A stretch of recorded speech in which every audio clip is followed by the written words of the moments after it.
La semaine dernière, je concluais mon épisode sur cette phrase. Il n'y a pas d'échec, il n'y a que des expériences de vie.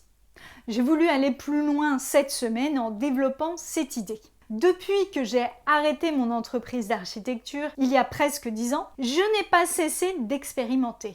Et parfois, je me demande si cette série d'expériences ne peut pas être perçue par mes proches comme des échecs à répétition. Parce que de mon point de vue, la chose est bien différente. Pour moi, la vie est un enchaînement d'expériences. L'échec n'existe pas. D'ailleurs, en Human Design, je suis profil 1-3. Je suis investigateur martyr. Pendant que la ligne 1 apprend, la ligne 3 expérimente et adore ça. C'est vrai à tel point que je considère mes propres expérimentations comme des garde-fous pour les autres. Je m'explique. Je pense que mon rôle dans cette incarnation est d'aller expérimenter les extrêmes et de rapporter au monde le résultat de ce que j'ai vécu. Ainsi, chacun pourra se faire sa propre idée sur l'expérience en question sans pour autant aller la tester lui-même. C'est d'ailleurs ce que je fais avec ces contenus que je partage chaque semaine. Avant de se lancer dans un nouveau projet, encore faut-il savoir précisément ce qu'on a envie de changer. Pour cela, j'ai créé un outil gratuit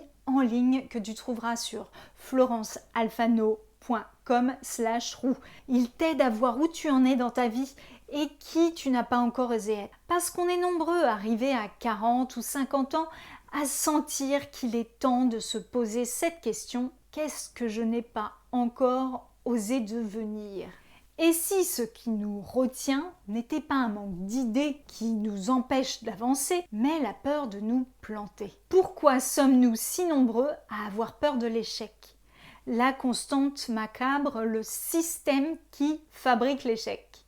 En faisant des recherches, j'ai découvert André Antibi, un chercheur en didactique qui a montré qu'il existe une constante macabre en France. Pour qu'une évaluation d'élèves paraisse crédible, il faut qu'il y ait pratiquement toujours un certain pourcentage de mauvaises notes. Ce qui veut dire qu'un élève peut avoir mieux travaillé, mieux compris, et se retrouver quand même dans ce pourcentage qui doit échouer. Et grandir avec cette logique-là pendant des années ne nous apprend pas à vivre avec l'échec, mais à l'éviter à tout prix, puisqu'il peut arriver de toute façon, indépendamment de nos efforts.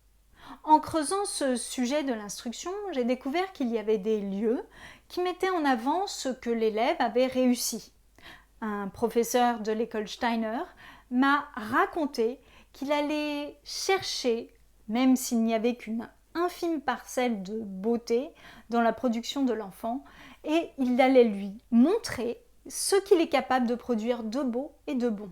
Ces lieux valorisants n'ont rien à voir avec ce que j'ai personnellement vécu dans le système scolaire français, qui ne relevait que les erreurs et les sanctionnait.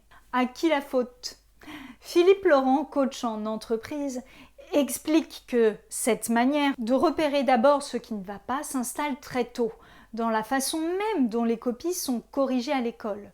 On souligne la faute, on répète le fameux « peut mieux faire », et même quand on ose un compliment, on l'accompagne de « mais attention, hein ». Pour lui, cette manière de nous évaluer laisse une trace durable sur la confiance en soi.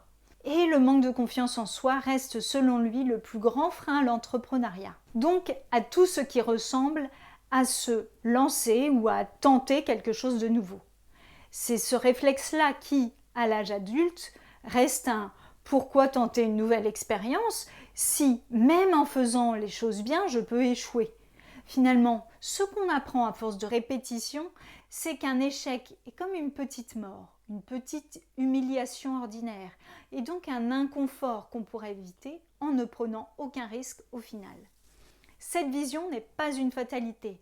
Par exemple, dans les pays anglo-saxons, l'échec n'a pas du tout la même valeur. Viviane de Beaufort, professeure à l'ESSEC, résume bien cette différence. Dans les pays anglo-saxons, se planter est presque un plus sur un CV. Comment donc se détacher à la fois de ce sentiment d'humiliation que nous avons assimilé et du résultat de nos expérimentations? Qu'est-ce qu'un échec au juste ? Un échec désigne le résultat négatif d'une tentative ou d'un projet. C'est le fait de ne pas atteindre un objectif prévu. Le mot vient du persan chat, roi via le jeu d'échecs où il signifie l'attaque directe contre le roi adverse. Être en échec et mat signifie que le roi ne peut plus parer à la menace et la partie est perdue. C'est donc être au pied du mur ou au bout de l'impasse, sans autre solution qu'une fin assurée. Il suffirait donc de changer de perspective et de sortir de la vision dualiste avec d'un côté la réussite et de l'autre l'échec. Si nous donnions moins de valeur à l'objectif final et plus d'importance au cheminement qui nous y conduit, ce qui compte c'est l'expérience, apprendre de ses erreurs. La spirale. Je vois la vie comme un voyage à la Nicolas Bouvier. Le but n'est pas d'arriver au point B en partant du point A, mais de jouir de la traversée. Ainsi, je ne vis pas ma vie en attendant ma mort certaine et de façon passive, je la vois plutôt comme un grand jeu dans lequel le but est de faire un maximum d'expériences. Imaginons le déroulement d'une expérience ou de notre vie. Arrêtons de nous représenter un segment de droite qui va d'un point A à un point B. Imaginons plutôt une spirale à l'image du ressort. Si tu regardes cette spirale par une de ses extrémités, tu vois un cercle. Si tu la vois par un de ses côtés, tu vois une spirale et tu comprends que le point A de départ devient à chaque tour supplémentaire le point A', puis A seconde, etc. Le développement d'un projet est un processus. Au fur et à mesure de la progression, tu vas ajuster ta posture et améliorer tes compétences. Tu vas progresser vers ton objectif. C'est un enrichissement permanent de ta valeur et qui va progresser de façon continue. La réussite pour moi n'est donc pas l'aboutissement, mais le cheminement. L'humain est en constante évolution. Il n'a pas de bout, il n'y a qu'une succession d'étapes. L'objectif est ce qu'on vise, ce qui nous donne les moyens d'entreprendre et ce qui nous motive suffisamment pour se mettre en mouvement. La réussite est notre capacité à mettre de l'énergie pour nous rapprocher de notre objectif. Ainsi, le terme d'échec serait plutôt à utiliser pour parler de la mise en échec des obstacles qui se sont mis en travers de notre route. C'est une façon de retourner le vocabulaire en notre faveur et de se donner du pouvoir et donc les moyens de réussir. C'est cette pensée qu'il m'a fallu avoir pour expérimenter autant que je l'ai fait. Mes expériences. Pour ne citer que 2 exemples parmi les nombreuses expériences que j'ai vécues, il y a 1 an, je mettais en place une plateforme de séances de yin yoga en ligne pour mes anciens élèves et je donnais des cours de FLE, français langue étrangère. Mais j'ai fini par suspendre ces 2 activités. Cela pourrait ressembler à 2 projets qui n'ont pas fonctionné, mais en réalité pour moi, ce sont 2 expériences qui m'ont permis de mieux me connaître et de comprendre mon réel positionnement.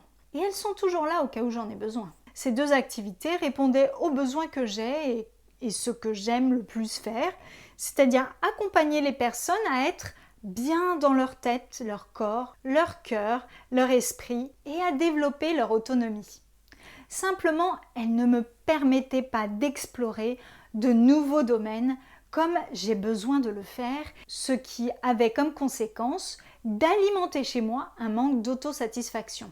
Aujourd'hui, avec ce podcast chaîne YouTube, je peux explorer largement ce qui a trait au bien-être et à la souveraineté personnelle. Et j'adore ça. Je me sens épanouie et pleinement alignée. Il a fallu que je fasse preuve de résilience pendant un certain temps, car il n'est pas confortable vers 45 ans d'être en train de se chercher. Mais j'ai fait confiance et ma foi s'est développée. La confiance. Au-delà des efforts que je peux fournir, je sais que ce que j'envoie comme énergie dans l'univers m'est renvoyé sous forme de soutien. Quand j'agis avec une intention claire, les circonstances se réorganisent et m'ouvrent des portes que je n'avais pas anticipées. Cette idée n'est pas récente. Napoleon Hill, l'auteur de Réfléchissez et devenez riche, publié en 1937, après avoir étudié pendant 20 ans le parcours de plusieurs centaines de personnes qui avaient réussi, décrivait déjà ce mécanisme. La foi est le chimiste en chef de notre esprit. Lorsqu'elle pénètre la pensée, les 2 émettent des vibrations qui sont captées par le subconscient et transformées en un équivalent subtil qui agit comme la prière sur l'intelligence infinie. Donc, une pensée chargée d'émotion et de foi est immédiatement captée par notre subconscient qui la transmet à ce qu'il appelle l'intelligence affinie et commence à se traduire dans le monde matériel. Ce que j'envoie me revient sous une forme parfois inattendue. En conclusion, nous avons commencé cet épisode en nous demandant pourquoi nous avons si peur de nous planter. Nous avons vu que cette peur n'a rien de naturel. Elle a été construite, notée, répétée jusqu'à devenir un réflexe. Mais nous avons vu aussi qu'elle n'est pas une fatalité et qu'un mot échec peut changer complètement de sens dès que nous arrêtons de le porter et que nous choisissons de le retourner contre les obstacles plutôt que contre nous-mêmes. Et si la vie est vraiment une spirale plutôt qu'une ligne droite, alors le succès n'est pas le résultat final à atteindre, c'est d'être aligné avec ce que nous faisons à chaque instant.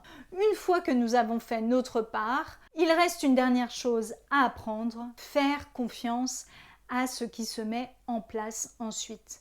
Le yin yoga, le fleu et tout ce qui a précédé, rien de tout ça n'était un échec. Ça faisait partie de la spirale en train de faire son travail, un jour après l'autre, jusqu'à ce podcast où je me sens enfin pleinement alignée avec ce que je fais. Ce que j'ai appris de chacune de mes expérimentations, c'est à me connaître un peu plus, encore et encore, et à me rapprocher à chaque fois un peu plus de qui je suis vraiment et de qu'est-ce que j'ai à offrir au monde. Et je crois que l'âge fait évoluer notre rapport au monde. Il nous oblige à sortir de notre zone de confort, à expérimenter de nouvelles choses pour nous rapprocher de ce moi qui change et évolue au fil du temps. Rien n'est donc statique ni figé dans une vie. Alors non, il n'y a pas d'échec, il n'y a que des expériences et la seule vraie question qui reste, ce n'est pas est-ce que ça va marcher, c'est qu'est-ce que je suis prête à tenter ensuite. Et si tu veux aller plus loin dans cette réflexion, j'ai créé un outil d'introspection gratuit que tu retrouveras en ligne sur florencealfano.com/roue. Une des phrases du questionnaire résume bien ce qu'on vient de se dire. Une note faible n'est pas un échec, c'est une information.